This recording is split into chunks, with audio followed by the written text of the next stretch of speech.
했다는 거. 그리고 이제 그 인질 같은 건 다 석방하고 이런 것들이 있는데 그중에 일부는 북한이 사실 했습니다. 그러나 제일 어려운 게 뭐냐면 정치범 수용소의 환경을 개선한다 이런 조항들도 있어요. 그러니까 6개 조건이 여기서 다 진전이 있어야 돼요. 예. 그 진전이 있기 때문에 1년을 제재를 유예한다. 이렇게 하면 개성공단 금강산관광 재개할 수 있는 겁니다. 그런데 이게 사실은 트럼프 대통령이 정치적 의지에 달렸지만 과연 트럼프 대통령이 이걸 할 것인지 지금 하원을 지금 민주당이 장악하고 있는 상황에서 과연 그렇게 할 정도로 북한이 많은 양보를 하면 예. 하겠죠. 근데 그 정도로 또 북한이 할까? 이런 부분에서 이제 우리가 관심을 가지고 지켜봐야 되는 겁니다. 예. 자, 군사적인 측면에서 좀 봤을 때요. 김영철 부위원장의 2차 방미를 통해서 봤을 때 우리 한반도의 평화체제가 지금 구축이 되더라도 북한이 주한미군 철수를 요구하지는 않겠다. 이 부분은 좀 확인이 된 부분인 것 같은데 우리 입장에서는 어쨌든 이건 긍정적인 포인트 아닌가요? 그렇죠. 사실 그 과거에도 김대중 대통령이나 노무현 대통령이 김정일을 만났을 때 예. 뭐 주한미군 계속 있어도 됩니다. 뭐 이런 식으로 계속 얘기를 했어요. 예. 북한 주민들한테는 절대로 얘기 안 하죠. 그러나 남북 간의 정상들끼리 만나서는 사실 주한미군이 좋은 기능도 하는 거 아닙니까? 이렇게 얘기를 해왔거든요. 예. 그리고 금년 신년사에서도 이 전략자산은 오지 마라. 한미연합훈련 하지 마라. 이것만 얘기했지 주한미군 나가라. 이 얘기는 안 했거든요. 그래서 김영철이 이번에 구두로 김정은의 의사라고 하면서 주한미군은 종전선언이 아니라 평화체제가 되더라도 계속 있어도 좋다. 이 얘기를 해서 트럼프 대통령이 굉장히 이 북한이 그 못 믿을 존재가 아니구나. 예. 우리하고 그렇게 적대감이 상당히 줄었구나. 이렇게 예. 생각을 해서 호의적인 감정으로 변했다. 이런 얘기입니다. 그래서 우리 입장에서 볼 때도 한미동맹이 계속되는 걸 북한이 반대를 안 한다는 건 굉장히 그 전혀 고무적인 그런 반응이 아닐까 생각이 됩니다. 예. 자, 이르면 오늘 이제 비건 대표가 평양 협상을 마치고 이제 한국으로 돌아올 텐데 우리 정부도 이제 실무 협상 내용을 좀 빠르게 브리핑을 받지 않겠습니까? 네.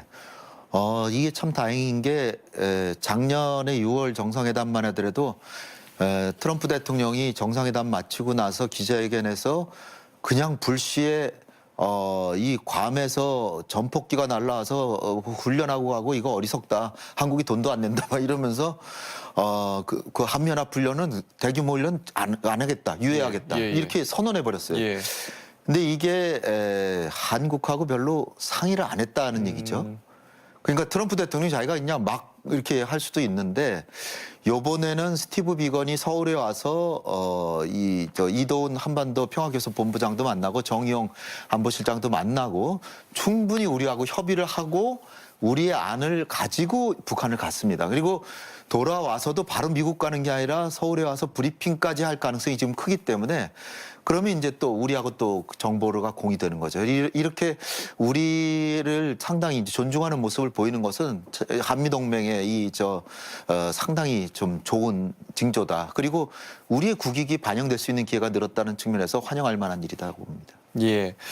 일본 측 움직임도 지금 바빠지고 있습니다. 북핵 협상 수석 대표죠. 가나스키 겐지 외무성 국장이 오늘부터 내일까지 또 서울에 파견이 돼서 비건 특별대표 그리고 이도훈 본부장과 지금 회동을 할 것으로 보이는데 일본과는 어떤 얘기가 또 오고 갈까요? 일본 정보 정치하러 이제 오는 거고요. 뭐 바라건대는 뭐 비건이 일본에 와서 설명해주고 하면 더 좋겠죠. 근데 예. 안 그럴 것 같으니까 이제 오는 거라고 이제 생각이 되는데요. 예. 일본도 아베가 아마 내각에다가 지금 김정은을 빨리 만나야 되겠다 이렇게 지시를 해놨고 있기 때문에 지금 요번에 정상회담이 성공하면 아베가 바로 그냥 평양으로 달려갈 수도 있어요. 우리 정부는 그걸 항상 예의주시해야 됩니다. 예. 아베는 그러고도 남을 사람이고요. 2002년에 고이즈미가 갔을 때도 그렇게 다 그 틈만 생기면 바로 강경책을 하다가도 그냥 간을 빼놓고 또 갑니다. 예. 그게 일본이기 때문에 일본의 행태는 우리가 예의주시하면서 적어도 이 한반도의 평화 과정에서 일본이 방해는 못하도록 우리가 최소한의 기본적인 우위는 계속 유지하면서 정보도 공유하고 협력을 요청해야 된다고 봅니다. 예.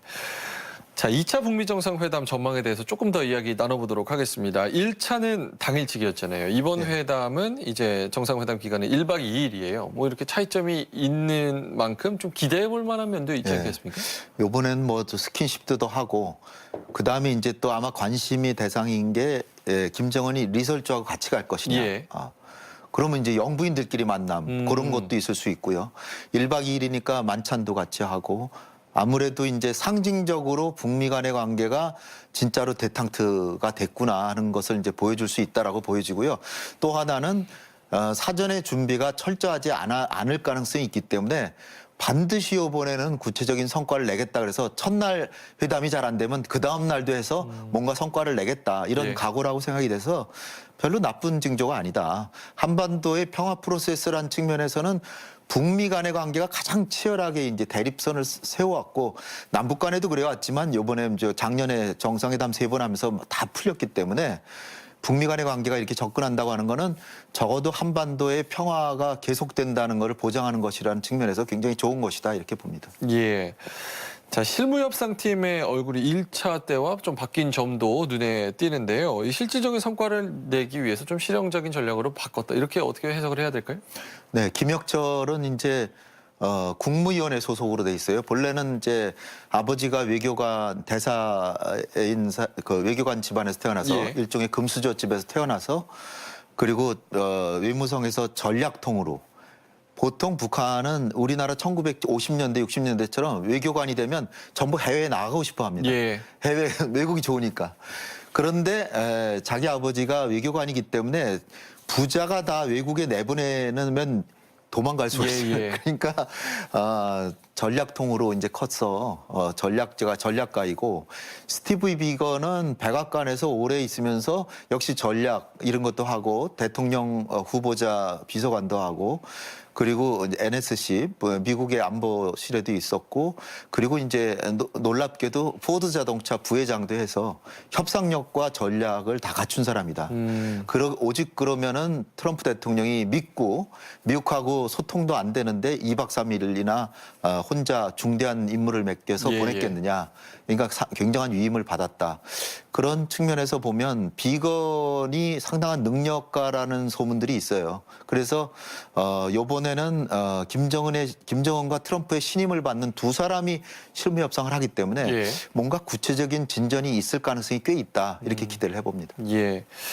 자, 이렇게 비핵화가 진전이 될 경우에 4차 남북 정상회담, 뭐 김정은 위원장의 서울 답방도 그렇고요. 이게 상반기 최대 네. 이슈로 떠오를 것 같은데 이거 어떻게 전망하십니까?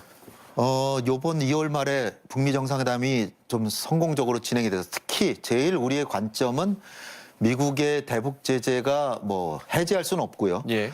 완화하는 것도 쉬운 일이 아니에요. 단지 면제나 예외로 남북 경협은 인정해 주겠다. 그래서 하나만 해준다면 금강산 관광을 해줄 것 같아요. 예. 금강산 관광은 유엔 안보리 제재의 대상도 아닙니다.